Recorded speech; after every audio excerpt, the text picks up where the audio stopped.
Hi guys, it's Red and welcome to our very first video in a new series called Flying with Red. Today's topic is obviously Hauheset, as you can read, and that is the Mythic Sapphire Dragon Hauheset. If you are coming to our lovely corner of the web and have no idea what's going on but are kind of curious because you like the way this looks, this is a view from the mobile app called War Dragons. It's available on iOS and Android. If you're interested, go check it out. It's a gorgeous game, as you can see here. This is live footage from my iPad right now, so it's a beautiful, beautiful game to look at, and it's a lot of fun to play, really in-depth and really detailed. So, I'm Red.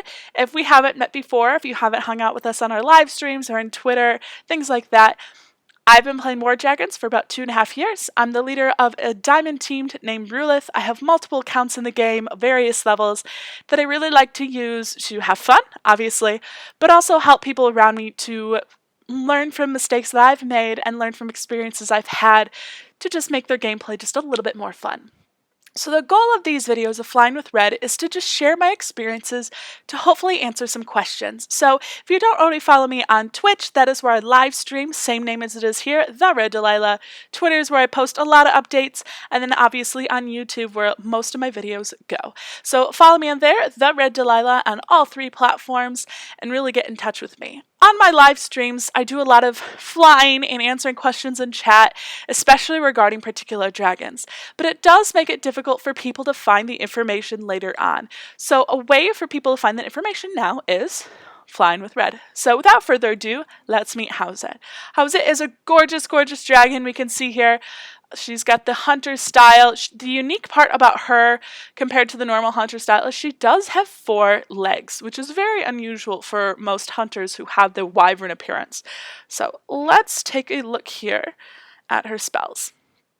The spell set Hauheset has as a mythic, she gets all at level 1. So the moment you hatch Hauheset, she has all of her spells, just like every single mythic classification dragon in the game. The first spell is Crumble to Dust. This costs 2 rage, it is a red spell, and it weakens towers on the first cast and completely destroys towers on the second cast.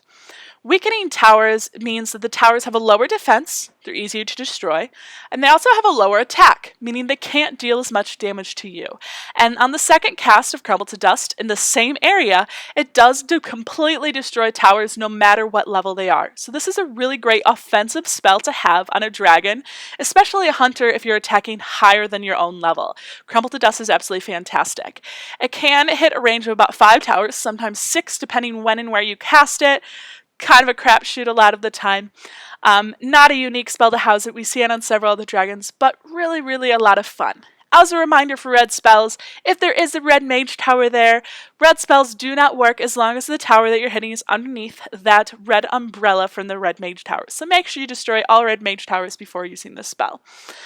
Desiccating Sand. This is also not unique to Hauheset, but a fun spell nevertheless. This is a 1-cost white spell, meaning costs 1 bar of rage, and no mage tower can counter it, so as long as you have rage, you can cast Desiccating Sand anywhere. Desiccating Sand is a disabling spell, meaning once a tower is sanded, it can no longer attack. This is absolutely a fantastic thing for hunters. Avoid taking damage is one of the biggest keys for hunters. It's a lot of fun. What makes Desiccating Sand even better is it does some damage. So this Crumble to Dust helps us deal more damage on Hauheset. Desiccating Sand is also another way we can deal damage and lock towers down so that way they can no longer attack us. The important thing to remember with Desiccating Sand is that towers will finish their current attack as soon as they're sanded. This is most noticeable on fire turrets. Fire turrets build up a big fireball, and it takes a couple of seconds for that fireball to complete. So if you sand a fire turret while it's already building that fireball, it will finish that and fire before completely becoming disabled. So if you want to stop a fire turret from hitting you, make sure that you sand it before it sees you. The last 2 spells Hauheset has go hand in hand. They're Time Shift and Borrowed Time. Both of these spells use something called Temporal Energy. Temporal Energy and these spells are completely unique to Hauheset. There is no other dragon in the game, divine or normal dragon, that have this set of spells, which makes it that much more special. So Time Shift has 2 parts, just like Crumble to Dust has the first part where it weakens towers and the second part where it destroys. Time Shift has a cloak function and a rewind function. The cloak function is completely free. You just tap the Time Shift, costs no rage as long as there's no blue mage tower in your way, you can cast Time Shift, and it's a cloak, so towers can't hit you, things like that. What makes Time Shift's cloak function, that very first cast, better than a normal cloak is the fact that you can still cast spells while you're in this Time Shift ability. That is one of the most fantastic things. You can press Time Shift, towers can't hit you. You can go ahead and push Crumble to Dust or Desiccating Sand, and the towers can't do anything until you come out of Time Shift. The second cast of Time Shift is the Rewind function. The Rewind function is what uses Hauheset's special Temporal Energy. We'll talk a little bit more about temporal energy when we talk about borrowed time, but just for now, know that you have temporal energy and you can use it. So the cloak function of Time Shift does not use temporal energy, but the rewind function does. Rewind does exactly what it sounds like. You start Time Shift, you go forward, and when you rewind, you just go back to where you started the cloak function of Time Shift. So if we watch in the video here, Hauheset presses Time Shift, you can see that little clock was left behind, and when Time Shift is pressed again, we'll go all the way back to where she started. So there are a couple of important rules to know with Time Shift. 1, it costs no rage ever. It is a blue spell, so make sure there are no blue mage towers that can cancel your attack. Time Shift, the cloak function will end if you attack. So you can use spells all you want, but if you attack, you come out of that cloak ability. You must hit the Time Shift icon in order to rewind. If you do not hit the Time Shift icon, you will just cloak. The 5th is you have a timer. So just like cloak does, you can see the gray countdown in the actual icon of cloak and other spells that are timed. Time Shift has a timer as well, but the timer is around the outside, so it can sometimes be a little difficult to miss, especially if you're new to flying Hauheset. When we're flying Hauheset, actually, not just watching demo videos, you'll be able to see that Time Shift icon a little bit bigger, and it will point out the rewind. Now let's talk about how these go hand in hand with borrowed time. Both of these spells use temporal energy. Hauheset at one time can have no more than 2 temporal energy is what she starts with. Temporal energy is counted by 2 stones on either side of her head. So you can watch in the demo videos here, and you can watch more when we fly. I'll make sure to point those out. Those are what count your temporal energy, are those temporal stones on either side of her head. So borrowed time is a gold spell. If you're not familiar with gold spells, or sometimes you just get a little confused and need a reminder, gold spells are passive, meaning you can't tap them. Well, you could, but nothing would happen. And their action and their ability happens automatically.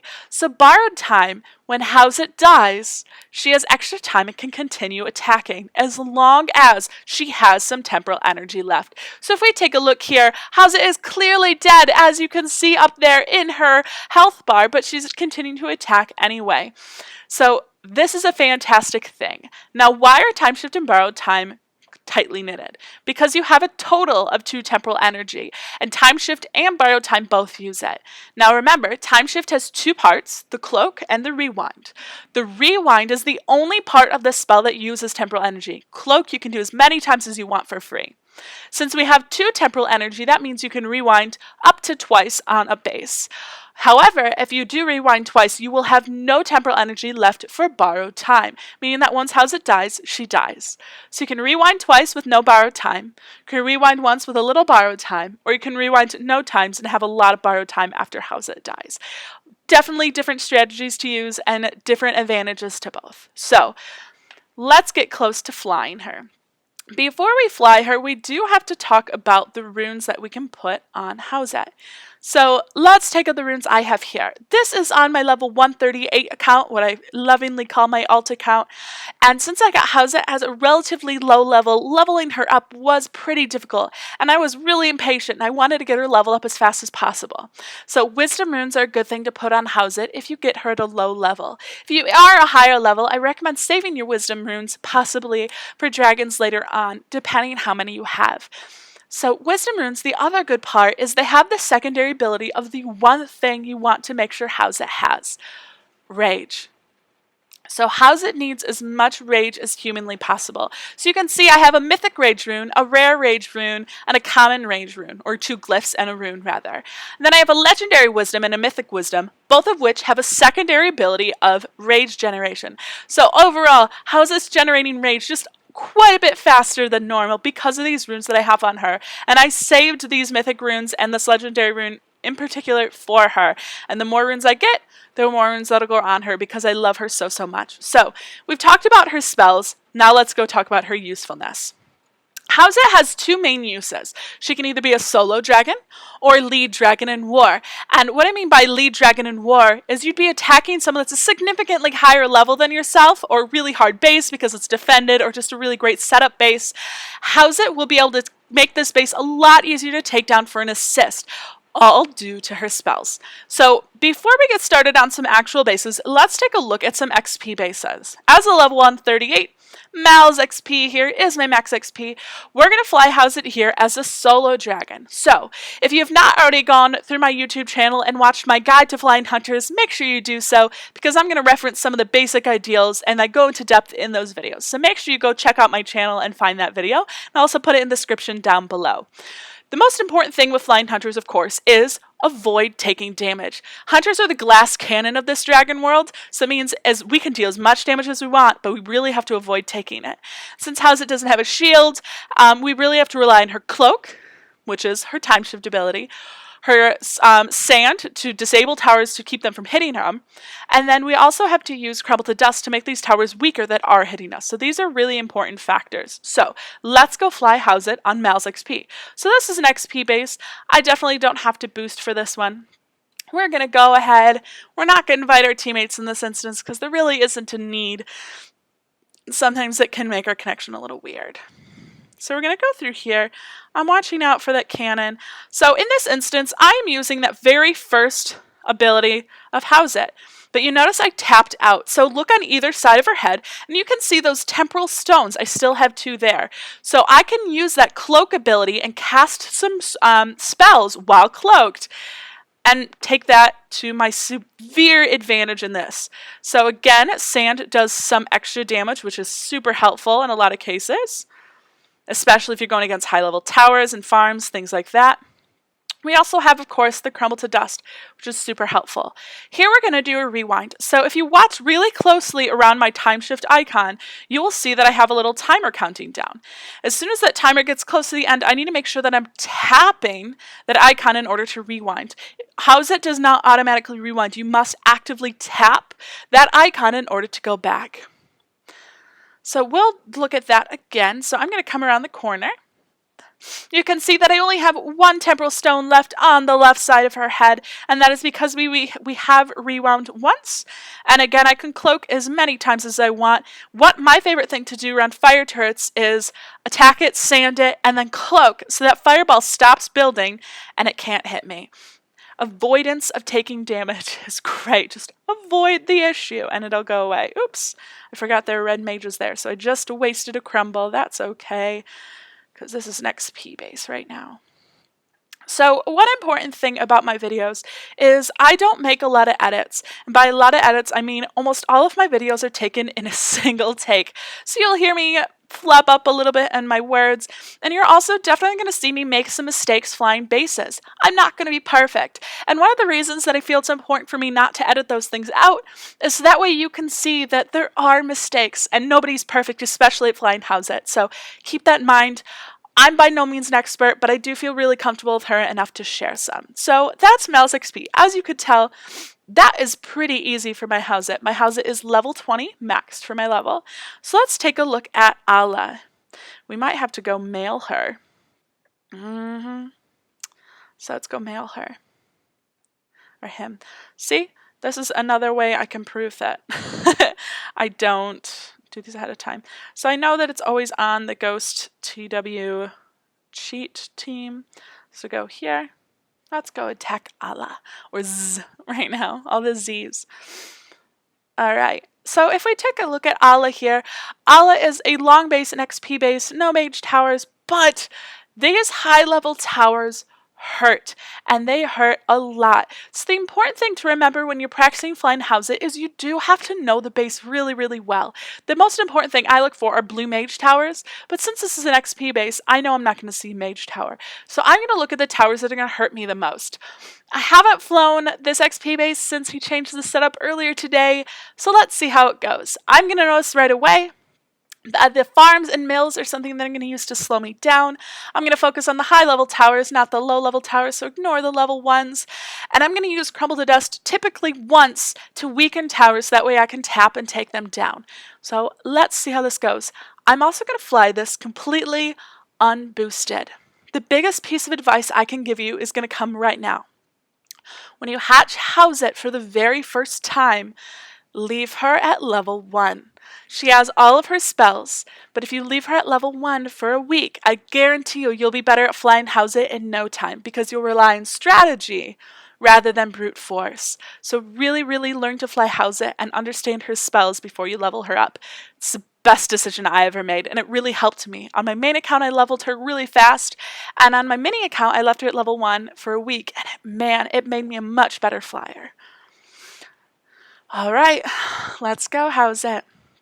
So I'm not going to invite my teammates in this instance as well, just in case. I can tell you I'm going to use Crumble to Dust right away to weaken those fire turrets. I'm going to sand one before it sees me. I'm going to see if I can take the other one down before the farm heals it. Yeah. I'm going to sand that bigger trebuchet. I know that one is level 1. I'm sanding ahead to avoid taking damage from these lightnings. And then I'm going to go back and kill that fire turret. There we go. So far, we're doing really well. We're avoiding taking damage. So things to remember, double check that on either side of Hauheset's head, you can see the 2 temple stones to mark the temple energy I have left. If you're not accustomed to flying hunters or you just haven't practiced all that much, make sure you watch the attack, the fire bar below my health bar. It's better to let that build up and do a lot of big attacks with a lot of taps rather than doing a lot of slow taps with no energy built up. So I can tell you right now on this next island, I am going to end up using my time shift ability. So I'm going to take down some towers if I can first to make my job just a little bit easier. I'm going to try to sand both of these at once. I did it. All right, I'm watching my timer really closely. Oh, I didn't quite have enough rage at the end to sand that ice, but that's okay. It's far enough and back where it didn't concern me. So again, things are sanded. Now, if I were leading on a base for war, I might leave these sanded for my follow to build up some rage and to have just some easy time flying over it. But considering I'm trying to solo Hauheset with Hauheset right now, that's not going to be what I'm going to do. No. Oh, I think I got that fire turret. Let's hope so. All right, coming around the corner again, we have some higher level archers here. So I sanded one to avoid taking damage from it. And I did that little, kind of that blink ability where I used the time shift ability to cloak just to avoid the damage in the air to make those projectiles disappear. So I do have 1 rewind left, which means I'm going to use it on this last island, typically. Okay, I'm going to use double Crumble if I can map this well enough. Take a little damage. There we go. Oh, so close, so close. So that was 95%. We'll do that one more time. Nah, we don't need to do it another time. So get close. I can usually get anywhere from 90 to 100%. It's a lot of fun. Go try it out yourself. XP bases are a great way to practice. Now, let's go talk about real bases. I'm going to collect those egg tokens I just got. Let's go hit some real bases. And in this case, we're going to talk about how to lead on bigger bases. I'm going to use my main account to follow us up. So my mini account that's leading is level 138. My big account that's following is level 257. So let's go down here. Let's get in the higher 200s. That's not a great base. That might not be a good example. This is going to be a challenge one, maybe. Okay, so the first thing I'm going to look for are the blue mage towers, and there are only a total of 3. So once I get those first 3 blue mage towers down, I don't really have to worry about them anymore. Those are max farms and level 44 mills, so those are going to be a problem for Hauheset unless I use double Crumble, so I'm going to keep that in mind. I'm really going to be wary of this small island over here because there are level 45s which are going to do a lot of damage. So I'm going to see if I can really use my cloak function to sand a lot of those towers and save myself and then do a rewind. And then I think we'll be okay for the rest as long as we watch this level, 35 fire turret. Okay. We're not going to equip a resist, but we are going to equip some boosts here. I'm going to lead on this base. And I might soul it, I might not. But what I mean is, if I can't 100% certain kill a tower, I'm going to leave it sanded for my backup to build up some rage there. So I'm going to come in, I'm going to try to take down that right away. So you can tell I'm leaving that fire turret behind. So that fire turret's going to stay behind for my backup. Coming around the corner, I know I have those double blues, so I'm going to see how much we can get done with that.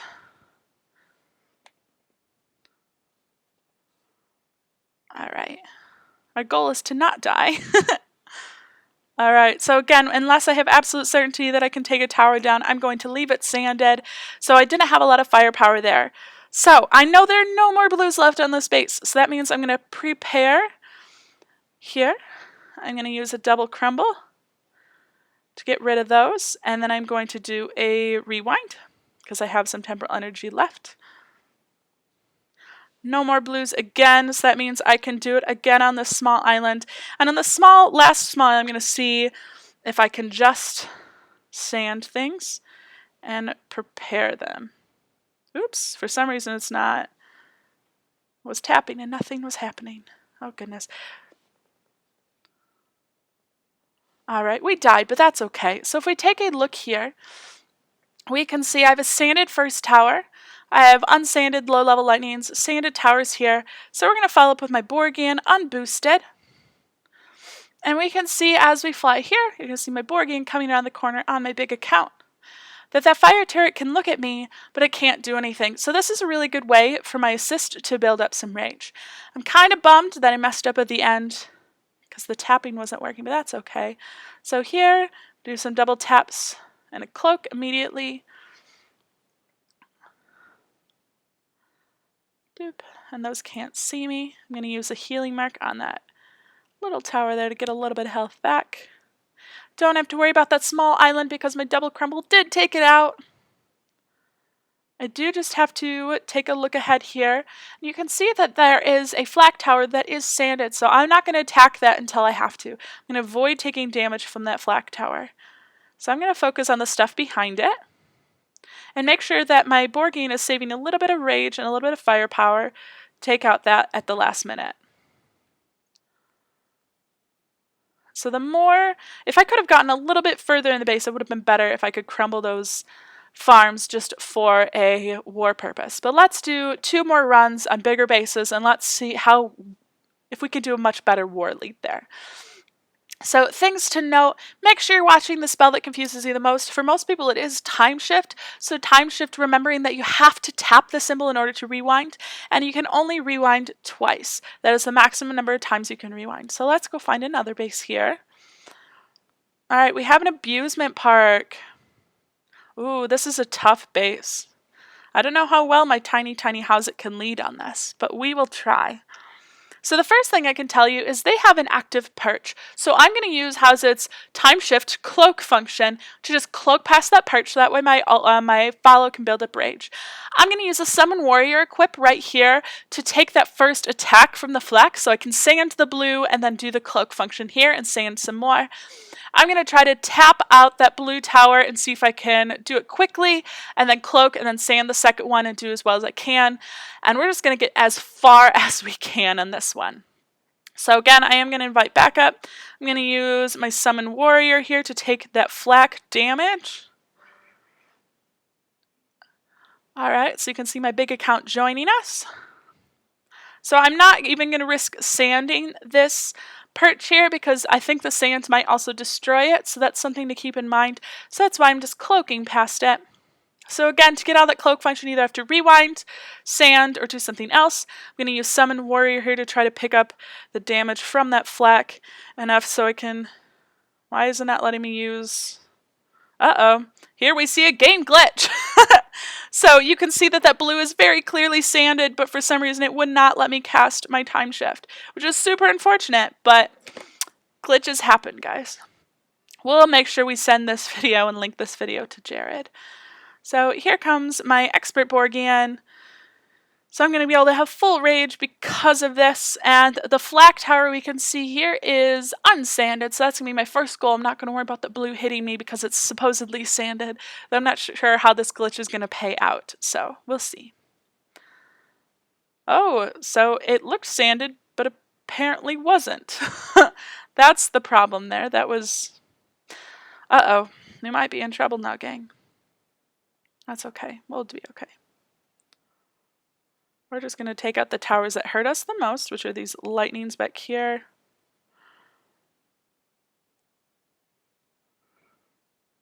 Try to get a little bit of rage so I can do a healing mark. There we go.